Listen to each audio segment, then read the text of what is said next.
সংসার বাসনম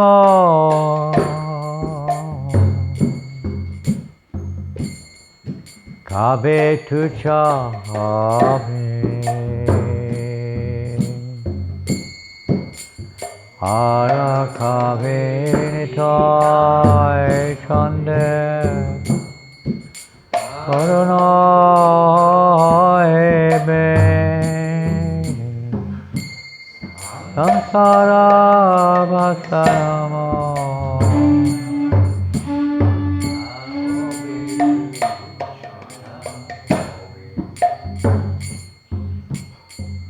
First line is like a chorus. Goranga bolite habe pulaka sharira Hari Hari bolite nai Yane papiniro Goranga bolite habe Pulaka sharira Tabe hamaero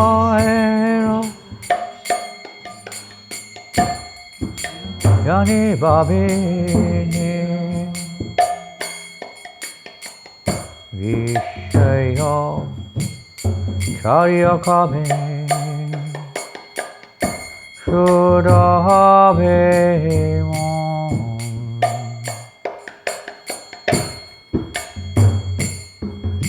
Kabe hama he Rabho Shivindavan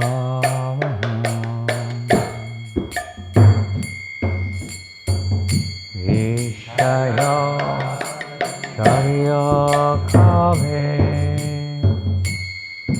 Shuddha habe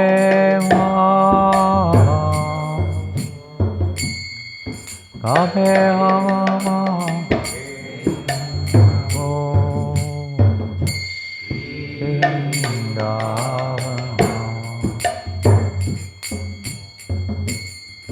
Goranga bolite habe Pulaka sharira Hari Hari bolite nai Yane babeni Goranga bolite Pulaka sharira Hari Hari bolite nai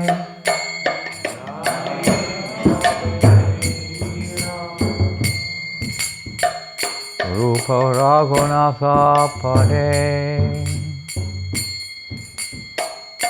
Oi beakuti Kabe hama bujabo se Yugala verite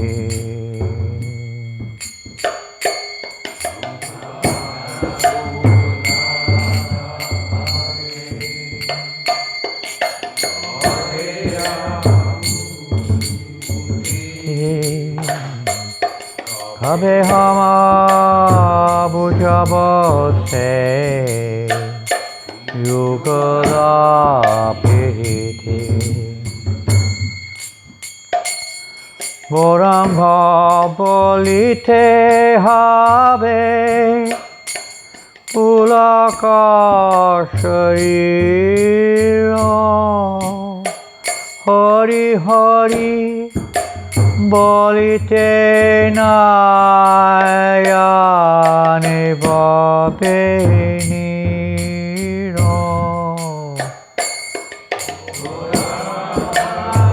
bolite habe Pulaka Sharira Hari Hari Bolite Nai Yane Bapinira Rupara Gunasa Pade Raho Morasha Pratana Karo Yesada Naratam Madata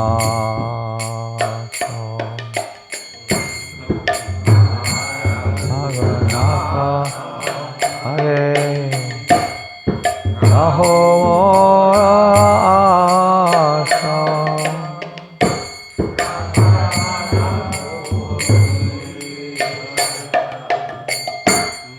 Naratam Madata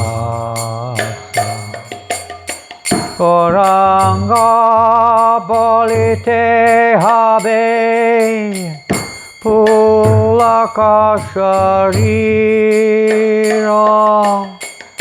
Hari Hari Bolite Nai Yani Babe Nira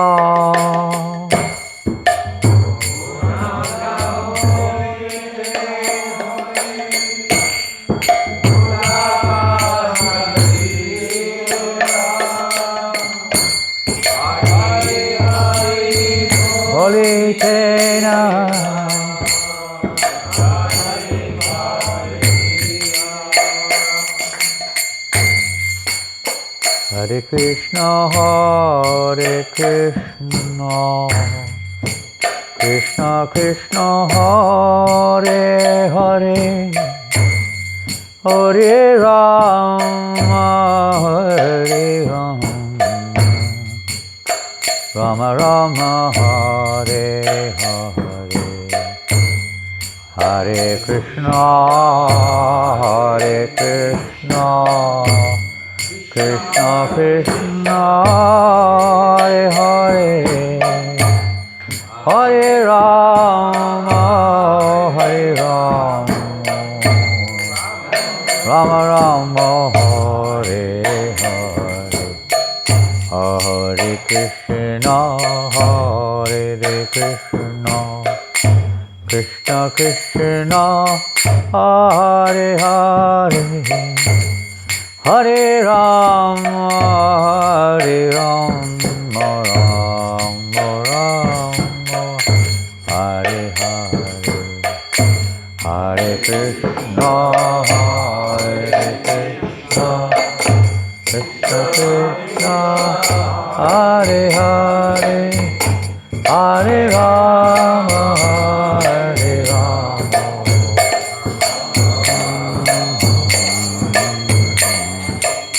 Hare Krishna, Hare Krishna, Krishna Krishna, Hare Hare, Hare Rama, Hare Rama, Rama Rama, Hare Hare, Hare Krishna, Hare Krishna, Krishna Krishna, Hare Hare, Hare Rama, Hare Rama, Rama Rama, Hare Hare, Hare Krishna, Hare Krishna, Krishna Krishna, Hare Hare,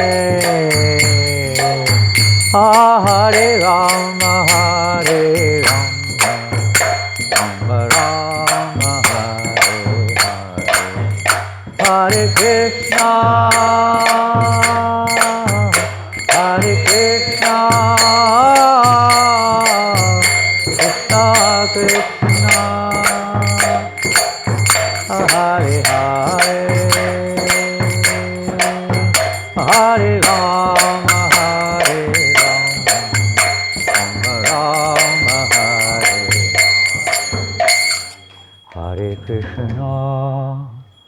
Hare Krishna, Krishna Krishna, Hare Hare, Hare Rama, Hare Rama, Rama Hare, Hare Krishna, Hare Krishna, Krishna Krishna, Hare Hare, Hare Rama, Hare Rama, Rama Rama, Hare Hare, Hare Krishna, Hare Krishna,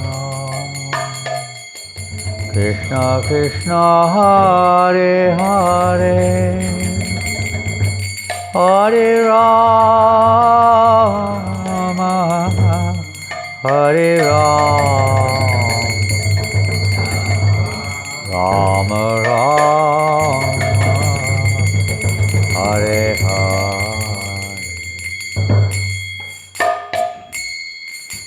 Jai Jai Shri Chaitanya Jaya Nityananda,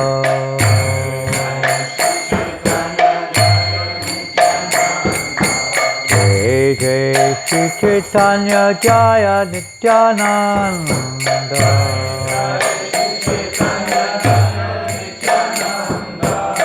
Jaya Vita Chandra Jaya Gaura Bhakta Vrinda,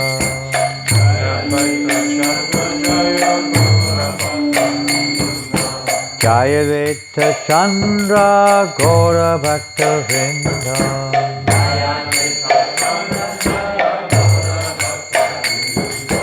Jai Jai Shri Chaitanya Jaya Nityananda,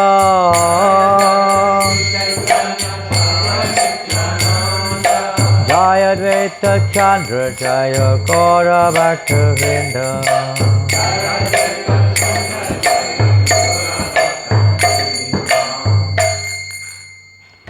Jai Shri Chaitanya Charitamrita ki Jai, Shri Prabhupada ki, Shri Shri Gauranikai ki, Shri Shri Krishna Balaram ki, Shri Shri Radha Govinda Madhava ki, Gaura Premanandi, all glorious to the assembled devotees, all glorious to the assembled devotees, all glorious to the assembled devotees, all glorious to Shri Guru and Gauranga, all glorious to Shri Prabhupada. Namo Vishnu Padaya Krishna Prasthaya Bhutale Srimate Bhaktivedanta Swami Ti Namane Namaste Saraswate Devi Gauravani Pracharine Nirvasesha Sanyavari Pastacharya Shatani. I don't know where this goes. Some of this fell down. I don't know where it was.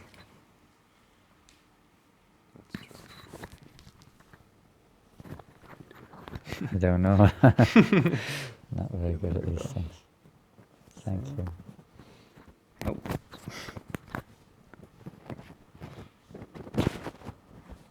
Got it? Well done. We're reading from Chaitanya Charitamrita. Which verse number, please? 1 to 26. 26? 26? Yes, the page 10.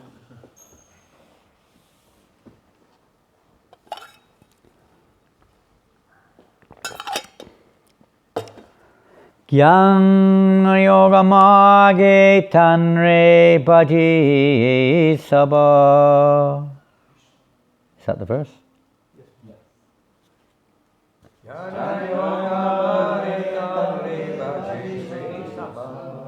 Jnana yoga marge tanre bhaji sabha.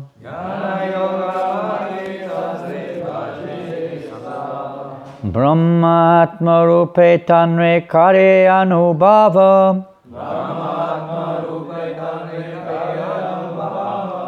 Jnana yoga mage tanre bhaje vasabha. Brahma atma rupe tanre kare anubhava. Jnana Yoga Marge Tanre Bhaje Sabha.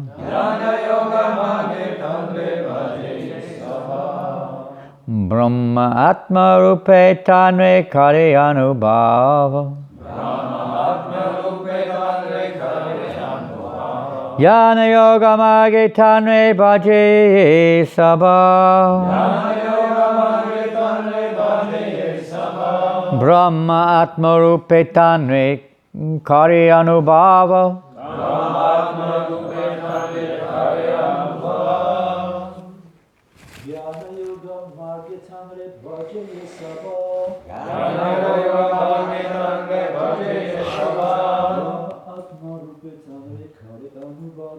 Brahma Atma Rupe Tanre Kare Anubhav.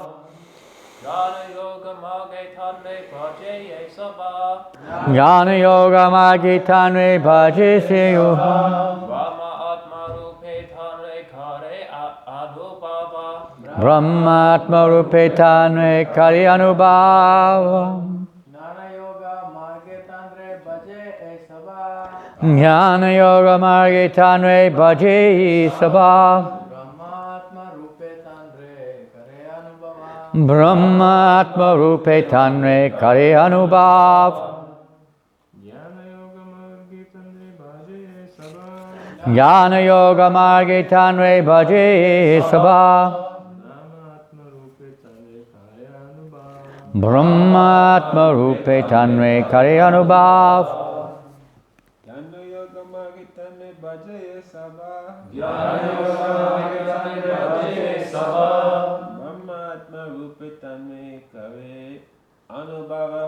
Brahma Rupi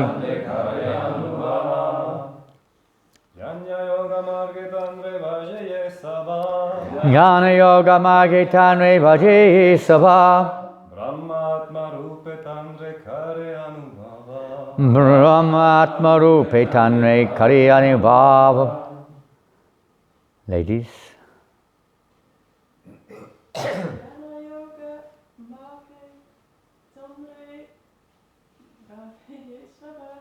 Jnana Yoga Marge Tanre Bhaje Sabha.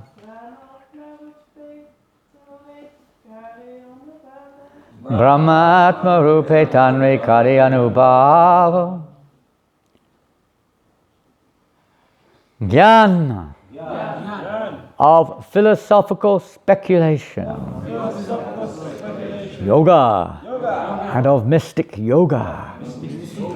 Marge on the path. Tanre him. Bhaje worship. Yea who? Sabha all. Brahma of impersonal Brahman. Atma and of the Super Soul.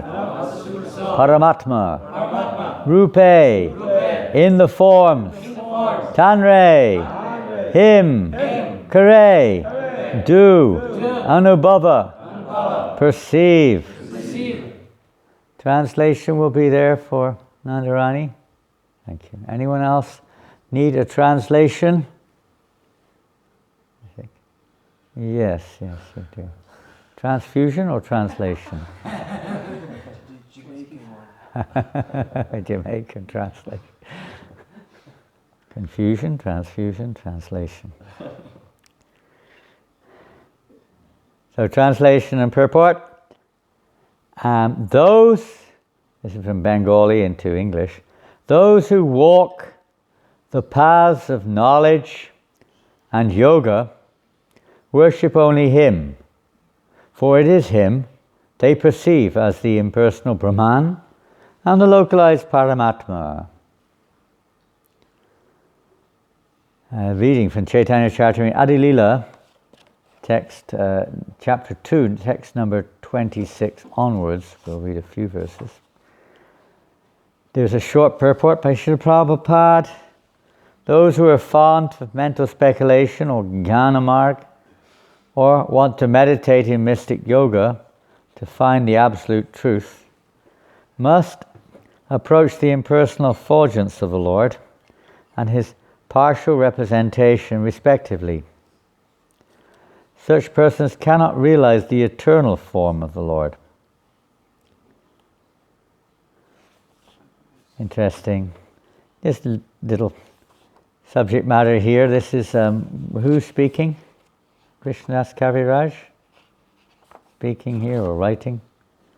I guess it is. I presume, I don't know. Anyway, whatever, is explaining a little bit, indicating the nature of the absolute truth. In this material world we have our relative truth, and we understand, relatively speaking, something. In the spiritual realm, spiritual nature is absolute, it's ever existing. But here we find the yogi or the jnani yogi, the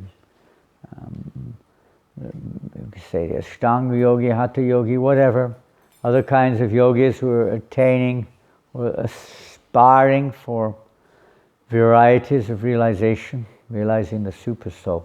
And the super soul is no doubt an expansion of the Supreme Lord.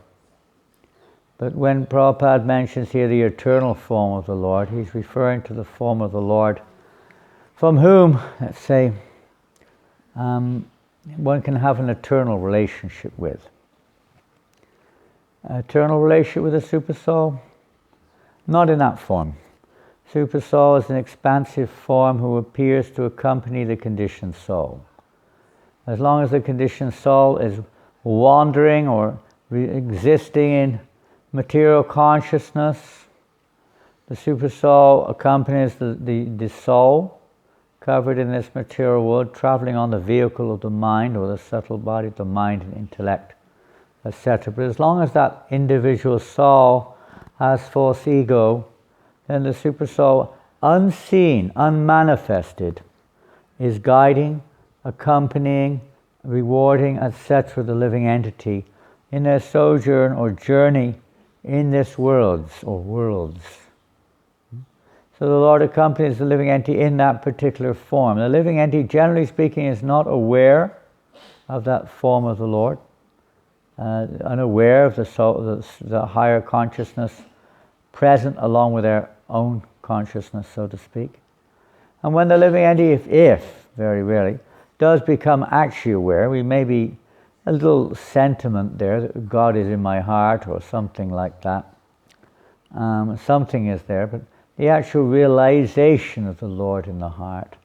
Well then, generally speaking, if one has realized that the Lord is in one's heart, there are different types of yogis.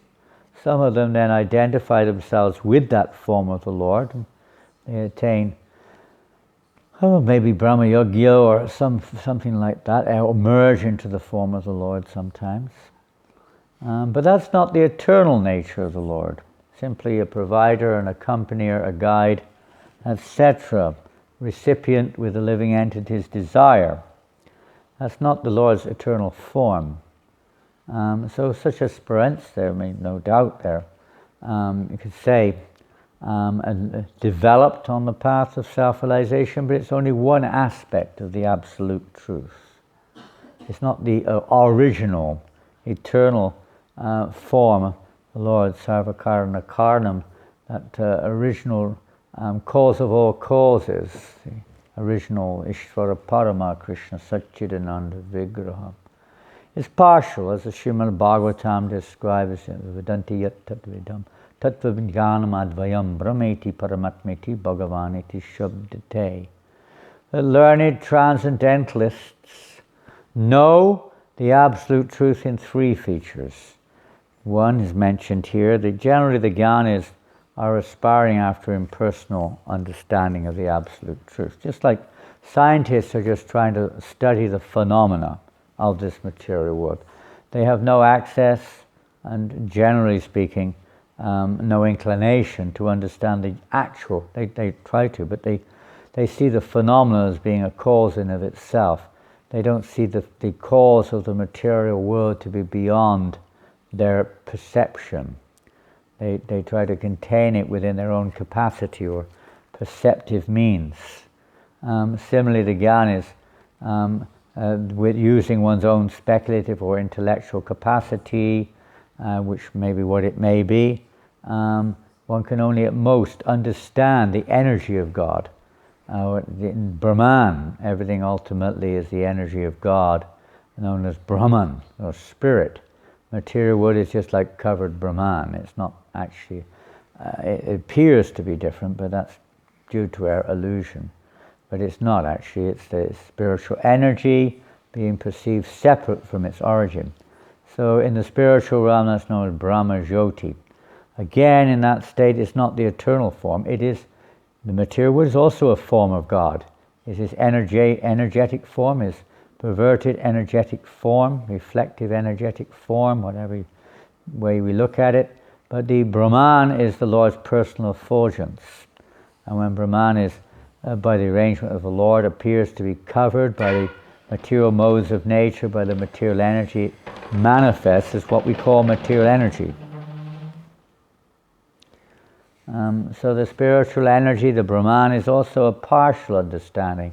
It's the energy or the effulgence of the Supreme Being. So both of these, let's say, objective conclusions which the Jnani and the Stangi Yogi, or most yogis, aspire for, are related, but they're not complete. They're not the eternal form. And by that process alone, one will not be able to realize the original Sarva Karana Karanam, the cause of all causes, behind all the various expansions, energies, etc. He's the source of all energies, that everything is resting. Everything is resting on that Supreme Person, just like pearls on a thread. You see the pearls, we don't see the thread. The thread is what's keeping it together. We don't see it because the pearls are covering the thread. So Krishna's energy, either the material energy, the illusory energy of this material world, Maya, or in the spiritual realm, you could say the blindness of the Brahma Jyoti, the blinding effect of the Brahma Jyoti, cover the real nature of the eternal form of the Supreme Lord. One simply sees the light. And most people say, I saw the light. Great. But even more, that's, you could say something, but it's not complete. It's only a very partial understanding of the Absolute Truth. Learned Transcendentalists see the Absolute Truth in all features, not just the Brahman, not just the Super Soul in the heart, and certainly not just in the form of his material energetic manifestation of this cosmos. No, but they actually see the personal form of the Supreme Personality of Godhead. The process of seeing that personal form is not one of mental speculation. The Lord, Atakshi Krishna Namadina Bhavad Grayam Indri, cannot be understood by this process of utilizing our faculties, our intelligence, our mind, our senses. Not by that alone can one understand the transcendental nature of the Lord. It's not easy, it's very difficult to understand his transcendental nature. When we think of form, we generally think of matter.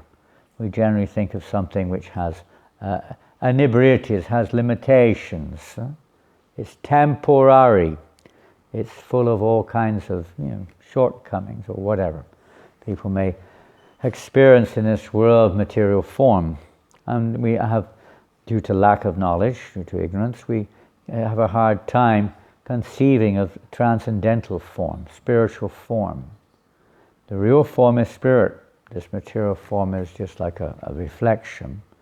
It doesn't have actual genuine substance. It only appears to be real. But the spiritual form is the real form because it is a manifestation of eternal nature. One's eternal nature. There's no difference between the manifest form and the Brahma Jyoti because there's no relationship with God. There's no conscious relationship with anyone except for oneself. So there's no manifestation of form. And the material world form is there to try to satisfy the perverse desires of the living entity. We have different forms, human, animal, bird, beast, all kinds of forms, plants, to karma, of course, but to also satisfy the living entity's desire, to enjoy, because without a body, it remains just simply a desire. So to fulfill desire, you need some a facility, and facilitating the material world is provision of a material body, mind, subtle and gross. And in the spiritual world, there's a difference there, because everything is related to Krishna. It's not related to our own selfish desire. There it's related to the desire of the Lord. In the Brahma Jyoti, there's no need of form because there's no relationship.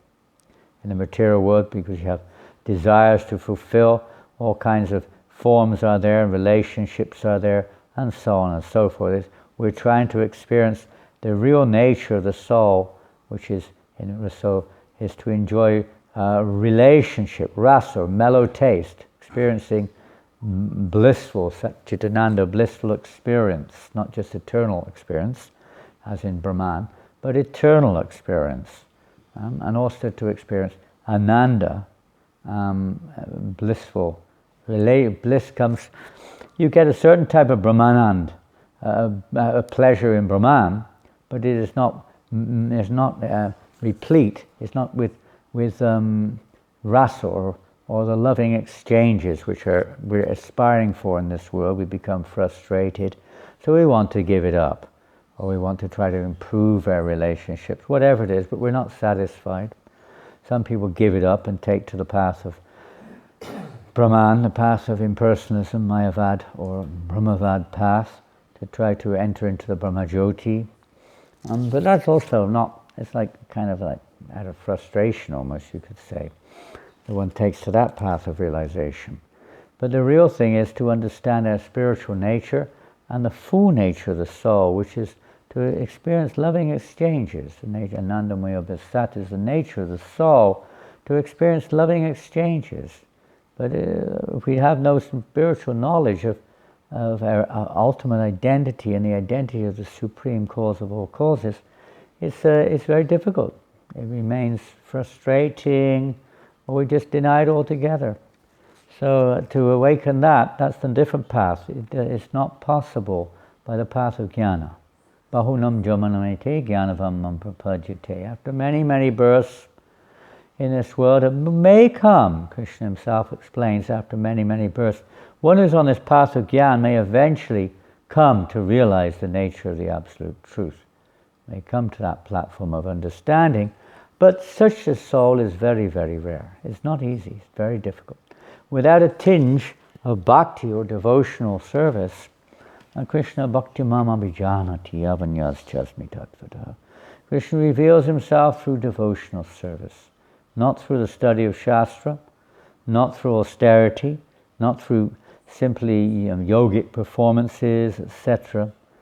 All the various paths that people may employ, they may be useful, but these paths are not the paths which will lead to a complete realization of the Supreme Lord.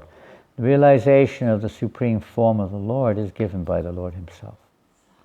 It's not something which we can, say, force, or, like in the material world, but we put something together, we may get a result. But it's not like that. Even if we practice bhakti yoga, it's not nothing's guaranteed in that sense. It's up to the Supreme Lord. He reveals himself to the one he chooses. But the process of who he chooses is natural. We ourselves like to associate with people who we feel, some rasa, some good relationship with. We'll confide in somebody we trust. We'll confide in somebody we love. Generally, we don't just confide in anybody or put our trust in anybody. Not usually. We have to get to know people, and knowledge, and people who we feel we can trust. So similarly, the Lord is looking, when will we have trust in him? Do we have that trust, or are we still ill-motivated? Do we still have our selfish motivations? Are we still aspiring to get something out of God? Give me this, give me that. As soon as I've got you, then forget you. As soon as I've got what I want, rather, forget you. I don't need you anymore. I go away, just like that story is there. We sometimes do this drama, very rarely. There's a story of this one great devotee, a devotee in the sense of Lord Shiva, but not really. He was just using Lord Shiva for his own purposes. And he was performing all kinds of austerities to try to get some blessing from Lord Shiva. wasn't really a devotee, he was just, I can say, had very self-centered motivations, but he was taking shelter of Lord Shiva to get what he wanted. We do that sometimes, we take shelter of people just to get what we want. We don't really love them, we don't really care for them actually, we just see that they've got it and I want it. So he was worshipping Lord Shiva and performing really severe austerities and pretty intense. He was cutting off his own flesh and offering it into the yajna, into the fire sacrifice, in the Agnihotra, slicing off his own flesh and throwing it in the fire. Om Namo Shivaya. Well, we did this drama one time. It was scary. We were in Vrindavan. We were up in there's some hills in Vrindavan district, and one of them was called Badrinath and Kedarnath. This pastime took place in Kedarnath. So when we were in Kedarnath, we did this drama. Scary. I made all these lumps of dough, and kind of with unseen kind of plastic, had them on all over my arms and legs, with tomato juice underneath. And I had this. We had this fire on the stage. About all these local villagers, about 1,000 padayatris, all sat there in front watching. And they couldn't see what really was going on because there was a big gap between me and them. And I'm slicing off with this knife these lumps of dough and throwing them in the fire, splatting all this blood coming down. It wasn't blood, it was tomato sauce coming down. Sometimes I throw it at the audience and they were running for their lives, scared stiff. It was quite a scene. And many people thought it was actually cutting off my own flesh. They didn't know what was going on. And anyways, Vikasura's name was cutting off this own flesh, just to get some boons from Lord Shiva. Crazy. But anyway, here he was. And eventually Lord Shiva wasn't appearing, so he decided he was going to throw his whole body in the fire. He would do that, throw his bones, everything. Into the fire we go. I didn't get that far. But anyway, he decided to do that. At that point, Lord Shiva appeared before him and said, so, okay, stop, you satisfied, don't go any further, it's okay, your austerities, everything, okay, what do you want? And he asked for a boon. Give me this boon, that whoever's head I shall touch shall explode into pieces. Obviously he had a few enemies around the place, I guess. So, and the head, if he touched their head, boom, the head would blow up into pieces. So, what a horrible thing to ask for. But anyway, Lord Shiva's kind of, Asatoshi, kind of obligated, and he gave him his boon. But this Vikasura, then immediately he took advantage of it. It all planned. Lord Shiva could overcome it, no problem. But between Lord Shiva and Lord Vishnu, they had this plan. So he chased after Lord Shiva then with the intention of touching his head. So Lord Shiva's head would boom, explode. So Lord Shiva, going along with the whole plan, was running. And this Vikasura chasing, trying to catch up with Lord Shiva and touch his head. Crazy things. But we often do that when we get some material facility. We use it for a very bad reason. Sometimes that happens. And he was like this. And he was chasing, and Lord Vishnu, then seeing the predicament of Lord Shiva, then he decided to intervene. So Lord Vishnu appeared in the form of a little Brahmin boy and said, Vrikas, right, say, what are you doing? You seem to be running very fast. You look very tired. Is there any problem? What's going on? He said, I'm chasing this scoundrel, Lord Shiva, to touch his head and kill him. Yes, I got this boon from him, to whoever head I touch will explode to pieces. And Lord Vishnu said, you don't believe him, do you? As you just said, he's a scoundrel. That means he's a rascal. You don't believe it? I wouldn't believe him if I were you. You can't trust him.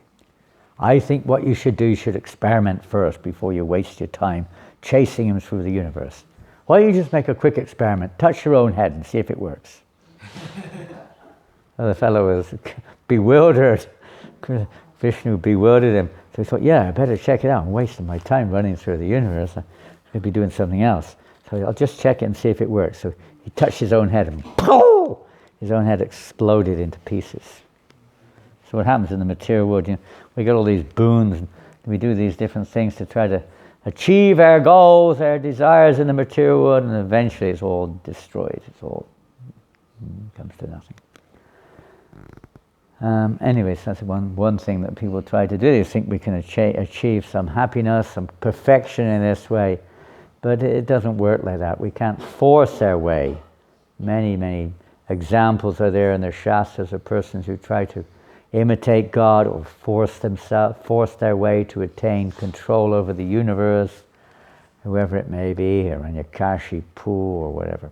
So many great personalities, and even now, not so advanced in knowledge, no doubt, but still people even now are trying to conquer the universe.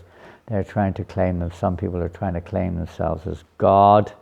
Janananda Prabhu was telling me yesterday that he was on the street doing Sankirtan, maybe in Czech Republic, and one person came up and said, "Look, man, I'm God." And Janananda said, "Oh, that's interesting. I've already met 2 gods today. Which one are you?" People come up and tell you they're God on the street without any symptoms of a very almost zero symptoms of the actual quality or characteristic of God or the Supreme Controller. Can't even control our own senses, and we claim to be God like this. So they're ignorant. People are rather ignorant, but they still have this intention of trying to be the center. Being God means seeing oneself in the center and seeing everything else related to us. That's the nature of the material world. We see ourselves in the center, no matter where we are, even in the Hare Krishna movement. We still see ourselves in the center most of the time, probably, at least I do. And everything around us, everything I'm having a relationship with, everything around me, favorable, unfavorable, is sometimes a rasa, sometimes a rasa basa. Or unfavorable, different types of relationships with things, with people, etc., with their own body, everything, with nature, different types of relationships. In the material world we have duality is there, but our nature is that we're trying to get some kind of relationship, even in this world, which is completely satisfying to the self. Material nature will not completely satisfy the self. Ahoitikya pratiyata yatma suprasidati. The only thing which will fully satisfy the soul is ahoitikya pratiyata yatma suprasidati. That the Savaipungsang parodama yatobhaktir hokshijeda. The highest engagement for the living entity is not jnana yoga or Ashtanga yoga or any of these other kind of yoga or renunciation or whatever. The highest engagement of dharma for the living entity is bhakti. Savaipungsang parodama, highest engagement, yato bhaktir hokshije, is devotional service to the Supreme Lord. And it's by that devotional service has to be ahoitihya pratiyata, uninterrupted, unmotivated. And that's giving up one's false ego, we could say. And that devotional service offered to Adhokshija, the Supreme Personality of Godhead Himself, another name of Krishna. That service rendered to Him, it attracts Krishna's attention. And it's not a speculative thing. Again, speculation comes in our so-called devotional service. We start to speculate what to do. I want to do this, I like this, I think it should be like that, I think it's like this. We start to speculate, and consequently it's jnana-mishra bhakti. We don't get pure bhakti. Pure bhakti alone is what actually attracts the Lord's attention to reveal Himself. He wants to be with a jiva, a soul who is absorbed in pure devotional service. But one who is mixing it and choosing our own do's and don'ts and thises and that's, speculating about the process and so on. There's something there, and it will gradually help. This is the jnani bahunam jamanam ante jnanam prapajyate. After many, many lifetimes may come actually to pure devotional service. But in itself, mixed devotional service will not lead to awakening our loving relationship with God or realizing the Supreme Lord in His transcendental form. We may have some speculative ideas about God, and by that process one may be able to enter into Brahman, but not the actual spiritual planets, or to develop an eternal loving relationship with God. It has to become purified. Our devotion or whatever, our devotion has to be unmixed, unmotivated, uninterrupted. The same on the path of karma. Those who tread the path of karma, jnana, the path of pious activities and fruitive, giving the results of one's work, acting according to the varnashram system, whatever it may be. It's very pious and it can elevate us, but everything has to be directed towards the ultimate goal if we want to reach it. And we have to associate with someone who knows how to do this in a favorable way so we can reach the final goal, not just a stage. Yoga, different stepping stones in the path of yoga, and most people get stuck at different stages of the yoga path. They don't go much further because of attachment and because of ignorance, because we're not getting attachment. We don't want to go any further. We're still attached to ourselves being in the center, and we're ignorant of what's beyond. We don't accept any. We remain in kind of a bubble, in a box of some kind, whether it's religious or yoga boxes, because we're attached to a certain goal, and this is the path to reach that certain goal, but it's not the ultimate goal. So if we're only a chance of a conditioned soul understanding the ultimate goal, is we have this opportunity to associate, as Krishna says in Bhagavad Gita, tadvidi pranipatina pariprashneya sevya bidikshanti te jnanam jnanena darshana.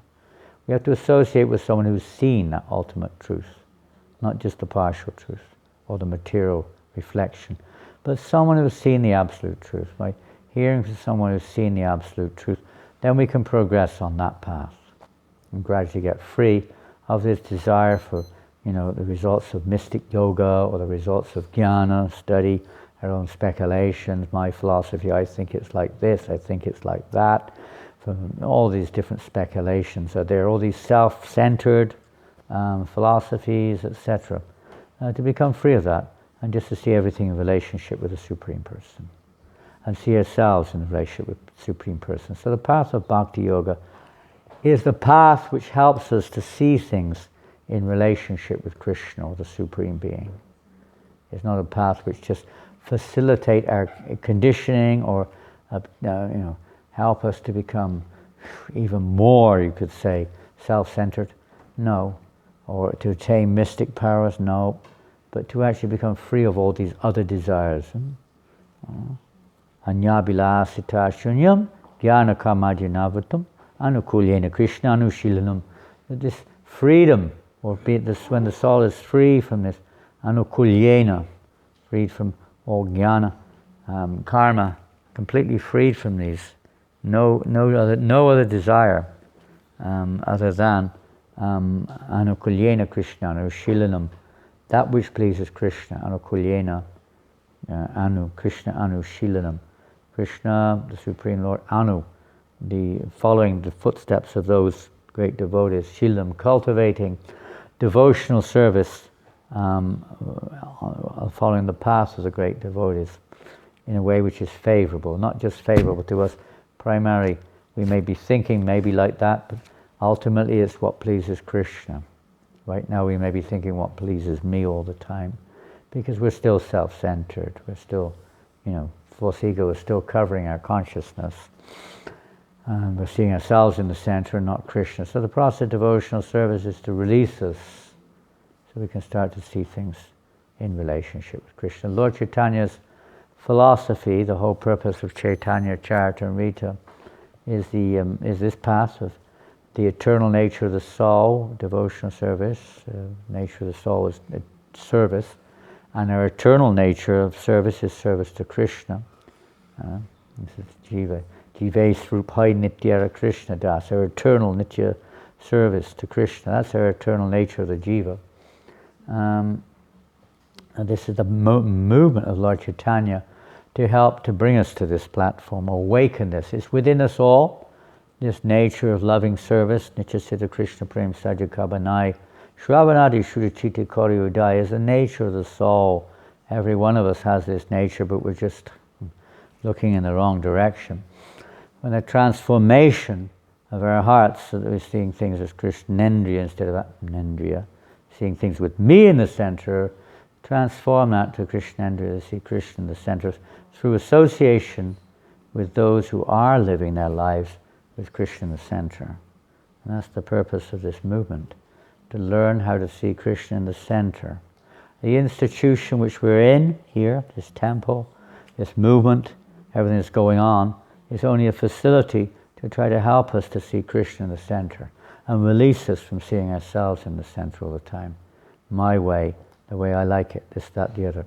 There's accommodation for that, but that's not the ultimate purpose of this movement, is to become free of that, to see Krishna in the center and to realize one's relationship with Krishna and to act accordingly.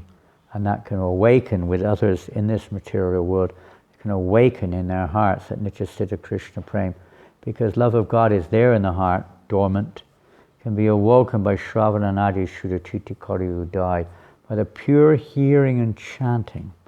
The essence of awakening this is associating and hearing and chanting about the glories of that name, form, pastimes and qualities of the Supreme Personality of Godhead, can help cleanse our hearts of all these coverings, be it covering of jnana or yoga or karma or whatever it may be, adi, anything else. Cleanse our hearts so that our vision becomes more and more Krishna conscious, Krishna centered. So that's what this institution is for. It's not just to build numbers and get, various whatever, recognition or anything. It's to awaken with each and every one of us our relationship with Krishna. Particularly, Shravananadi means through hearing and chanting, particularly, especially. Other processes, but mainly through hearing and chanting the holy name of Krishna and hearing the Shastras, hearing the topics concerning Krishna. Other services are done to facilitate that or to spread that message to others. Is the greatest service we can do. Today we're going on what we call Sankirtan on the street to spread the holy name or share the holy name with others, maybe give some books, some prasadam, or whatever, tavakatamritam tapta jivanam kavibiritam kamashapaham. The gopis, most intimate associate devotees of Krishna, state that this is the greatest welfare work, buddhi dajanaha. The greatest welfare work is to spread this message to others, to give this knowledge to others in a way they can digest. We go on the street chanting Hare Krishna so that others can hear. They may not hear very much, but they can hear something. Even the dogs can hear something. It's a beginning, a little tiny spark of a beginning of their spiritual path, their spiritual sojourn. And for ourselves, it can help solidify or purify our own devotional practices, to become pure in heart. It's pretty much contrary to the usual material philosophy of increasing our sense enjoyment if we can. Is actually to increase Krishna's sense pleasure. Chanting his names, rendering devotional service, worshipping deity form and so on. All to please Krishna. Love. It's called love. Love has to be selfless. It's not, I love you if you give me this. Or if you satisfy my senses, I love you. It's not love. That's business. It's called love sometimes, but it's mainly business. Pure love has to be unmotivated, uninterrupted, in order to completely satisfy the soul. It's kind of funny. When we give up trying to satisfy ourselves and only work for the satisfaction of Krishna, then we're satisfied. We're released from all other troubles, all other endeavors, etc. This Krishna in the center. Hare Krishna, Krishna Krishna, Hare Hare, Hare Rama. Ah, such fragrant leaves. More fragrant than the scent of a guru's scent, blue lotuses mixed together. Have to have pretty transcendental, what do they call this, sense? Whatever you call it, whatever. Nose. Hare Krishna. Any questions?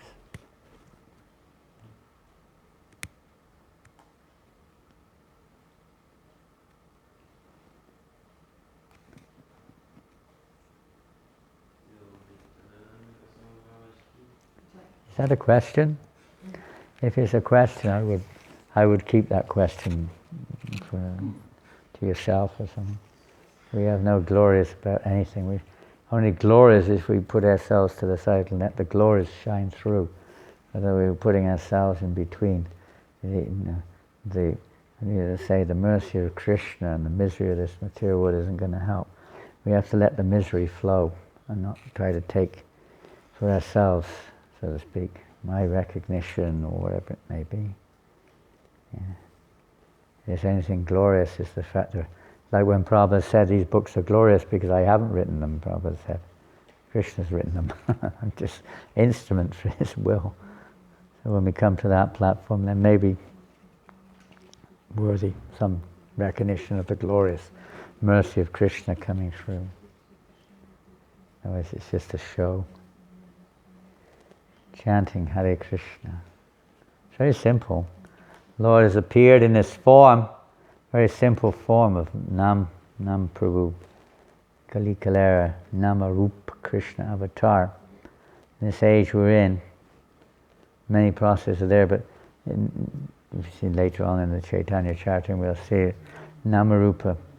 This Namarupa, Kali Kalera, Namarupa form, Rupa form, Nam, the form of the name. The Krishna avatar has appeared in this form of the name in this age of Kali, particularly to give us his association. And so by associating with Krishna, Namachintamani Krishna, Chaitanya Rasa Vigraha, is non-different than Krishna. So when we associate with the name, we're associating with Krishna. Depends on whether we're associating or not, whether we're hearing the sound, whether we're, it's like an association with a person. We may not be listening to them, we're not really associating. Or we hear them, but our intention is to, say, deny or argue or attack or whatever it may be, or belittle. It's not really, it's not positive association. It's certainly pretty cool, but it's not anukul. It's unfavorable.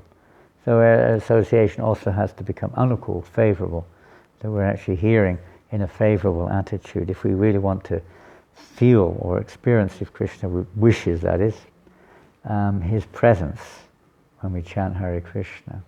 There has to be a favor. Not that we're thinking of a million other things at the same time, or thinking I can use this to get my strength, I'll be freedom from reactions now. I can get it to go to heaven, or I can liberate, yes. I can do levitation, I can become the leader, I can become powerful. No, these are other desires. And if we cultivate those, Krishna will never reveal himself in his original form. He'll reveal himself in another form, but not the original form. Maybe as death, or something or another. Or Brahman, if we're very pure. Something, but not as Krishna himself, that two-armed, beautiful form playing the flute. It has to be very pure to enter into that opportunity, or get that opportunity. Jai Srila Prabhupada ki jai. Sri Chaitanya Charitamrita ki jai. Go Premanandi. Oh yes, said that. You did it again. Is there a marker of some kind for the book?